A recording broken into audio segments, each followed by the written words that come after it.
Nakakapunta po ako ng Japan! Oh, cute! Ay, sasaktan ka. Ang susunod na programa ay rated PG. Ito ay nangangailangan ng patnubay at gabay ng magulang para sa mga batang manunood.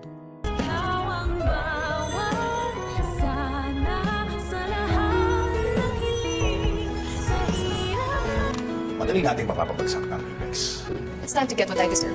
Dahil nga sa sobrang galing nitong si Annalyn ay maipapasan niya ang pagsubok na binigay sa kanya ni Carlos. At sa pagkikita nga nila Carlos at Michael ay mapag-uusapan nila kung gaano kagaling na doktor itong si Annalyn. Na aminado din si Doc Benitez sa kanyang sarili na kahit ano pa yatang pagsubok ang ipagawa niya kay Annalyn ay mapagtatagumpayan nito dahil sa sobrang galing nga nito. Ang payo naman ni Michael kay Carlos na kahit ano daw galit ni Carlos kay Robert ay huwag niya daw idadamay si Annalyn dahil parang anak na rin nga ang turing ni Michael kay Annalyn at siya nga nagsilbing tatay nito noong mga panahong hindi pa nito nakikilala ang kanyang tunay na ama na si RJ. Samantala, excited naman si Annalyn na ibalita sa kanyang ina na naipasan niya nga ang test ni Doc Carlos para maisama siya sa mga listahan na pupunta ng Japan. Kaya naman sa sobrang tuwa ay mayayakap ni Annalyn ng mahigpit ang kanyang nanay na si Lynette. Yun nga lang, hindi maiiwasan ni Lynette na masaktan dahil nga sa sinapit ng kanyang braso sa paghagis ng baso nitong si Carlos sa kanya. Takang-taka naman si Annalyn kung bakit nasasaktan ang kanyang ina sa simpleng yakap lamang. At dito naman didiscover ni Annalyn ang sugat ng kanyang nanay sa bandang braso. Kaya naman naabangan natin kung aamin ba itong si Lynette sa kanyang anak ng kanyang sinapit.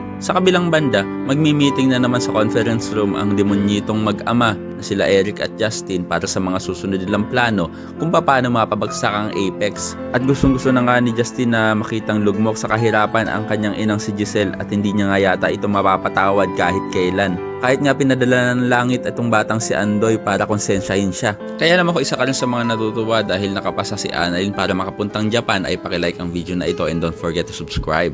Thanks for watching and see you next time. Bye-bye!